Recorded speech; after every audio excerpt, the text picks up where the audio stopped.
ആകാശത്തെയും ആകാശയാത്രയെയും അതിരറ്റ് സ്നേഹിച്ച റോഷ്നി സോങ്ഹാരയുടെ ജീവനെടുത്തതും ഒരാകാശയാത്രയാണ്. കഴിഞ്ഞ ദിവസം അഹമ്മദാബാദിലുണ്ടായ വിമാനാപകടത്തിൽ മരിച്ച Air India cabin crew Roshni രാജേന്ദ്രയുടെ വിയോഗമറിഞ്ഞ ഞെട്ടലിലാണ് ഉറ്റവരും സുഹൃത്തുക്കളും. ഇൻസ്റ്റഗ്രാമിൽ 60,000-നടുത്ത് ഫോളോവേഴ്സുള്ള റോഷ്നി സ്കൈ ലവ്സ് ഹെർ എന്നാണ് തന്റെ അക്കൌണ്ടിന് പേര് നൽകിയിരിക്കുന്നത്. ഒടുവിൽ ആകാശത്ത് സംഭവിച്ച ഒരു ദുരന്തത്തിൽ തന്നെ അവളുടെ ജീവനും പൊലിഞ്ഞു. കഴിഞ്ഞ ദിവസം അഹമ്മദാബാദിലുണ്ടായ വിമാനാപകടത്തിലാണ് ഫ്ലൈറ്റ് അറ്റൻഡന്റും ട്രാവൽ ഇൻഫ്ലുവൻസറുമായ 27-കാരിയായ റോഷ്നി വിട പറഞ്ഞത്. അപകടത്തിന് ദിവസങ്ങൾക്ക് മുൻപ് പുതിയ ചിത്രങ്ങൾ റോഷ്നി പങ്കുവച്ചിട്ടുണ്ട്. ഏവിയേഷൻ മേഖലയിൽ ജോലി ചെയ്യുക എന്നതായിരുന്നു റോഷ്നിയുടെ സ്വപ്നം. തന്റെ ഇൻസ്റ്റഗ്രാം അക്കൌണ്ടിന് സ്കൈ ലവ്സ് ഹെർ എന്നാണ് റോഷ്നി പേര് നൽകിയത്.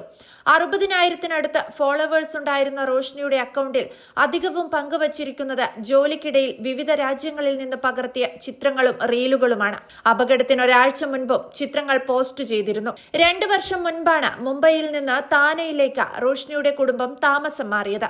കഠിനാധ്വാനത്തിലൂടെ നേടിയെടുത്ത എയർ ഇന്ത്യയുടെ യൂണിഫോം അഭിമാനത്തോടെയാണ് അവൾ ധരിച്ചിരുന്നതെന്നും അവളുടെ ജീവിതം ഇങ്ങനെ അവസാനിക്കുമെന്ന് ഒരിക്കലും പ്രതീക്ഷിച്ചിരുന്നില്ലെന്നും റോഷ്നിയുടെ ബന്ധുക്കൾ വ്യക്തമാക്കി. 2 ദിവസം മുൻപ് റോഷ്നിയോട് സംസാരിച്ചിരുന്നുവെന്നും അന്ന് രാത്രി ഡ്യൂട്ടി കഴിഞ്ഞ ശേഷം അവൾ വീട്ടിലേക്ക് തിരിച്ചു വരികയായിരുന്നുവെന്നും റോഷ്നിയുടെ ഫാമിലി ഡോക്ടറായ ഗിരീഷ് ഗാൻഡകയും പ്രതികരിച്ചു.